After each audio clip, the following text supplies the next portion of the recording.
Buenas tardes. Gracias por acompañarnos en el estudio del capítulo 8, la segunda parte, Evangelio de San Juan, 31 al 36. Entonces Jesús decía a los judíos que habían creído en él: si ustedes permanecen en mi palabra, son en verdad mis discípulos. Permanecer en la palabra de Jesús. Recuerden que la Biblia es la palabra inspirada de Dios, pero no todo lo que está escrito en la Biblia, que sí es inspirado, por supuesto, pero no todo es la palabra de Jesús. La palabra de Jesús es lo que se refiere a su misión en la salvación de los hombres. Me parece que la mejor parte, lo más fácil de entender, está en el capítulo 6 de lo que es de San Juan, de lo que es la palabra de Jesús. Ahí Jesús explica, sobre todo desde la segunda mitad de este capítulo, explica cómo beneficiarse, cómo hacer que sea parte de la experiencia espiritual de uno, lo que Jesús padeció en la cruz y venció al pecado durante su vida. Él compara a hacer suya, a hacer nuestra su palabra, esto es la descripción de la muerte de Jesús, de la victoria sobre el pecado, la compara a comer pan. Por esto, usando esa comparación, él dice en el capítulo 6 San Juan que él es el pan que bajó del cielo, es el pan vivo, es el pan que da la vida eterna. Pero utilizó, repito, como figura para entender mejor cómo comer ese pan, el pan que es Jesús, la vida espiritual, la vida eterna, su sacrificio, cómo comer, cómo hacer parte de uno, porque recordemos que el pan físico comemos, masticamos y luego lo tragamos, ahí llega ese pan a ser parte nuestra. Así mismo es el sacrificio de Jesús, su humanidad, su victoria sobre el pecado. Nosotros, en vez de poner por supuesto en la boca, es en la mente, y en vez de masticar, en la mente está el masticar figura a reflexionar, a pensar en esas palabras que relatan el sacrificio de Jesús, su victoria sobre la cruz. Ahí esa victoria de Jesús, su sacrificio, llega, igual que el pan físico al masticarlo, a ser parte de nuestra experiencia espiritual. Bueno, después de decir esto, Jesús a los judíos que escucharon esta enseñanza, y por supuesto la del capítulo 8, la primera parte, cuando Jesús no condenó a la mujer, sino le dijo que no vaya y no peque más, mostró que la ley, los 10 mandamientos, son contrarios a la misericordia y a la compasión. Esto que mostró Jesús ahí, al no condenar a la mujer para que sea apedreada, porque eso pide la ley, ¿no? La ley pedía apedrearla. Jesús no estuvo de acuerdo con la ley, y más bien optó por la misericordia, porque en Dios es la fuente de la misericordia, el principal atributo de él, la misericordia, la compasión, la bondad.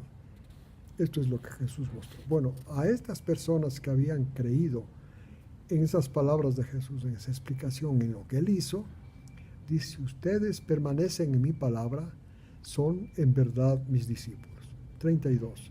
Y conocerán la verdad, y la verdad les hará libres. Conocer la verdad es entender. La verdad, primero, son las obras de Dios. La mayor obra de Dios es el sacrificio de Jesús, aún más grande que la creación.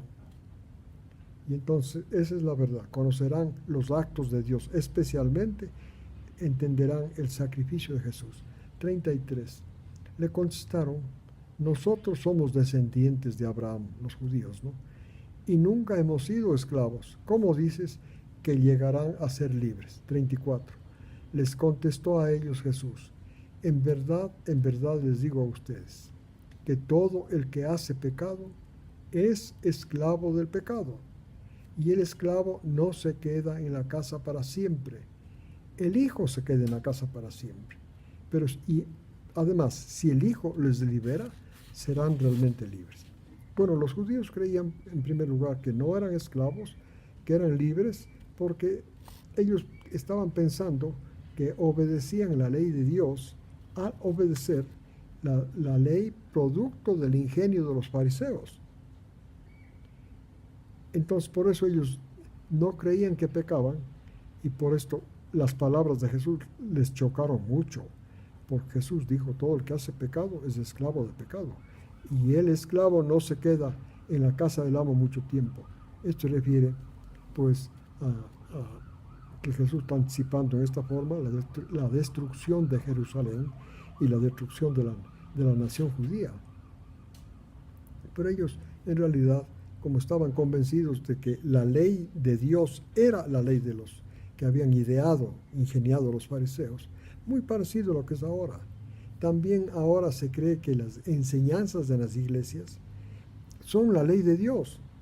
La ley de Dios es la que está escrita en Éxodo, en Levítico, en zonas de Deuteronomio. Esa es la ley de Dios. Y esa ley, cuando se la rompe, el único castigo que tiene es la muerte a piedras. No es que yo pidiendo perdón ya soy librado de ese castigo. Eso ustedes no van a leer en ninguna parte de la ley. 35, Jesús dice, bueno, que van a ser expulsados porque son esclavos del pecado. Pero sin embargo, si es que el Hijo les libera, serán realmente libres. Estas palabras les chocaban mucho, porque ellos eran llenos de orgullo espiritual, creyéndose descendientes de Abraham, que por ser descendientes de Abraham, la experiencia espiritual de Abraham, ellos creen que era heredada, que se podía heredar. No se hereda. La experiencia espiritual no se hereda. Y entonces Jesús les dice, del 36 en adelante, sé que no son descendientes de Abraham. Sé que son descendientes de Abraham. Sin embargo, buscan matarme, porque mi palabra no tiene espacio en ustedes. Este es el problema, hermanos, de las religiones dogmáticas. La palabra de Jesús no tiene cabida. Es la palabra de las religiones lo que tiene cabida. Pero por esto es que ellos querían matar a Jesús, porque la palabra de su religión daban más valor que a la palabra de Jesús. Por eso les chocaba tanto que Jesús decían que eran esclavos los que pecaban, y que si es que prestan atención a sus palabras y guardan su palabra, son los discípulos de él y serán libres. Esto los chocaba muchísimo. Bueno, el 37 dice, sé que son descendientes de Abraham, sin embargo, buscan matarme, porque mi palabra no tiene espacio en ustedes. Cuando uno está lleno de dogmas, cuando va a una religión dogmática, esto es con dogmas, no tiene espacio en la mente para la palabra de Jesús. 38. Más, lo que yo he entendido de mi Padre, dice Jesús, eso es lo que hablo. Así también ustedes, lo que han entendido de su Padre, eso hacen. Ahora vamos a ver quién era el Padre de ellos, y eso es lo que estaban queriendo hacer. Le contestaron y dijeron, nuestro Padre es Abraham. Jesús les dijo, si son hijos de Abraham, entonces hagan las obras de Abraham. 40. Pero ustedes buscan matarme, a mí que les he dicho la verdad que oí de mi Padre. Esto no hizo Abraham, porque ellos decían que eran hijos de Abraham. Jesús está diciendo, si fueran hijos de Abraham, o sea, la descendencia espiritual de Abraham, los de la fe, harían las obras de Abraham, pero al contrario, están queriendo matarle. Entonces ahora voy a explicarles las obras de quién quieren hacer. Lo que sí, ustedes hacen las obras de su padre. Leí el 41. Entonces le dijeron, nosotros no nacimos de fornicación y tenemos un Padre que es Dios. 42. Jesús les dijo, si Dios fuera Padre de ustedes, me amarían, porque yo vine de Dios, no vine por mi propia iniciativa, sino que Él me envió. 43. ¿Por causa de qué? ¿Por causa de quién ustedes no entienden lo que digo? ¿Por qué no pueden oír mi palabra? 44. El Padre de ustedes es la razón por la que no pueden oír la palabra. el padre de ustedes es el diablo y los deseos de su padre ustedes quieren hacer. Saben que hay una verdad muy dolorosa y grave. Las religiones dogmáticas generalmente son como el altoparlante de Satanás. Por eso es que las religiones dogmáticas rara vez pueden entender el Evangelio. Porque el padre de esas religiones dogmáticas no permite que haya espacio en la mente de las personas, porque les llena con sus dogmas la mente de ellos, por eso no tienen espacio. Dice el 44, el padre de ustedes es el diablo, y los deseos del padre de ustedes quieren hacer. Él desde el principio es asesino. No está en la verdad, o sea, no está en los actos de Dios, ¿no es cierto? Porque no hay verdad en él. Cuando habla, miente. Y habla de lo que sale de su propia naturaleza, porque es padre de la mentira. O sea, él es mentiroso, dice Jesús. Es la descripción que hace Jesús de Satanás. 45. Aunque yo les digo la verdad, Jesús al opuesto, ¿no es cierto? Nos dice la verdad, no tienen fe en mí. Estas son las religiones dogmáticas, hermano. No tienen fe en Jesús, pero sí están, igual que los judíos, creyendo que su obediencia a las normas humanas es lo que Dios acepta. Y están en amistad con Dios. No, Jesús aquí hace una revelación dura. Son hijos de Satanás, dice. El 46. ¿Quién de ustedes me puede decir que soy pecador? Y si digo la verdad, ¿por qué no tienen fe en mí? La persona cree que tiene fe en Jesús cuando acepta el hecho histórico que Él murió hace 2000 años en la cruz. No, eso no es la fe. Lean, si tienen interés, la segunda parte del capítulo 6 de San Juan. Esa es la descripción de la fe. 47. El que es de Dios, escucha las palabras de Dios. Es la conclusión de lo que Él viene enseñando. Los que son Satanás escuchan los dogmas. Dice, el que es de Dios, escucha las palabras de Dios. 47. Pero ustedes no me escuchan porque no son de Dios. 48. Entonces le respondieron los judíos, ¿no decimos bien que tú eres un samaritano y que tú tienes demonio? Jesús les contestó, yo no tengo demonio. Al contrario, honro a mi padre, pero ustedes me deshonran y me ponen como si fuera un infame. 50. Yo no busco mi gloria, pero existe el que busca su gloria y juzga. 51. En verdad les digo a ustedes, si alguien guarda mi palabra, no verá la muerte hasta la eternidad. La palabra de Jesús es la explicación que Él hizo. Juan 6, segunda parte. Comer la carne, beber su sangre. Eso es igual que el alimento material, repito, hay que masticarlo para que sea parte de uno. Así también es esta palabra, la de San Juan 6 especialmente. Reflexionar en vez de masticar, ¿no es cierto? La masticación es como figura de reflexionar, meditar en la historia, en las palabras que relatan la historia de Jesús crucificado. Es en esa forma que esa historia, esos hechos, Jesús muriendo por los pecadores, pero muriendo a la ley y al pecado, llegan a ser parte de la experiencia de las personas. Ese es el secreto de la salvación.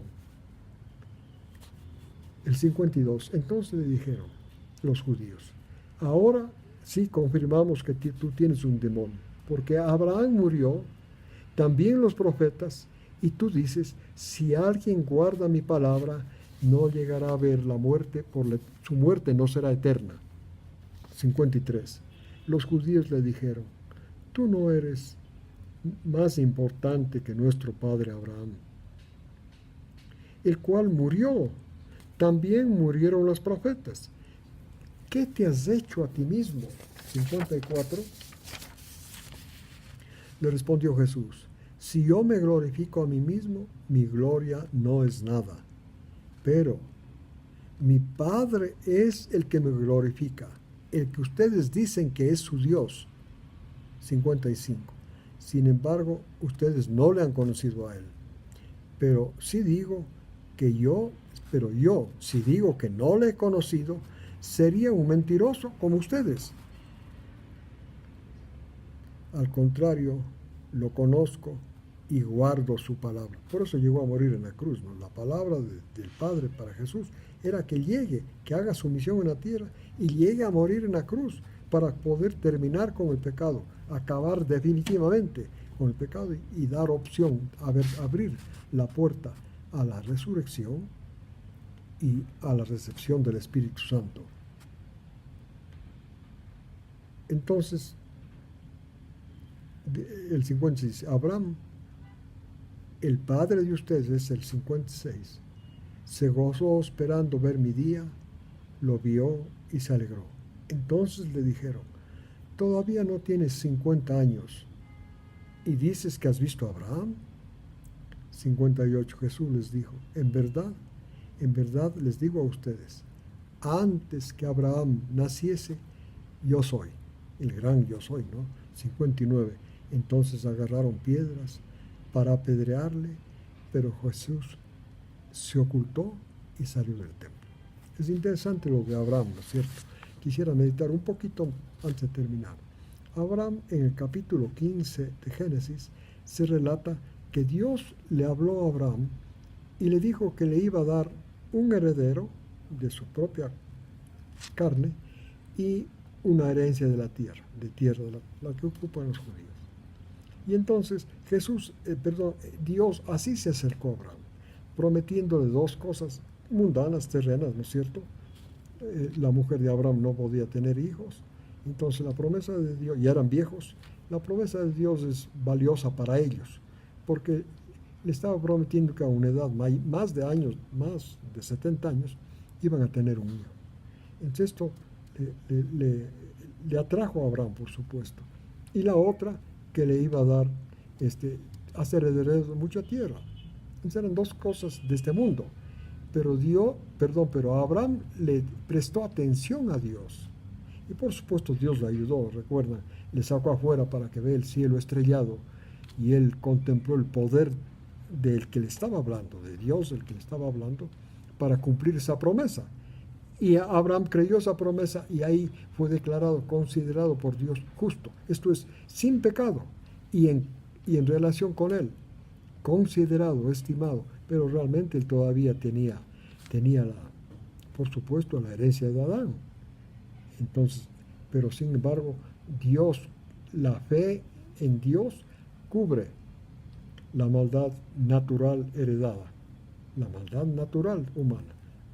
Bueno, años después, ustedes recuerdan cuando Isaac ya tenía más de 30 años, Dios le ordenó a Abraham que vaya al monte con Isaac y le ofrezca en sacrificio ahí. Dios quería hacer que la fe de él en cosas de este mundo que Dios le ofreció crezca y vaya hacia el sacrificio que Jesús iba a hacer miles de años después, que era el sacrificio que sella la salvación de los de la fe. Entonces, él hizo ese, ustedes recuerdan, y ahí apareció cuando alzó su brazo para descargar la puñalada en su hijo y matarlo, apareció la voz del cielo, digamos, le habló y dijo, detente, le detuvo una mano, y él entonces vio un carnero, un animal al quien sacrificó. Y a esto se refiere Jesús cuando dice, él me vio mi día, y se alegró. Él vio el sacrificio de Jesús, cientos de años después, que iba a realizar para terminar con el pecado y abrirnos la puerta a los de la fe para recibir el Espíritu Santo y la vida eterna. Y entonces, este es el estudio del capítulo 8. Espero que ustedes vuelvan a repasarlo. Que Dios los bendiga a ustedes, a sus familias, y les invito a la próxima semana para volver a estudiar el capítulo 9 de San Juan.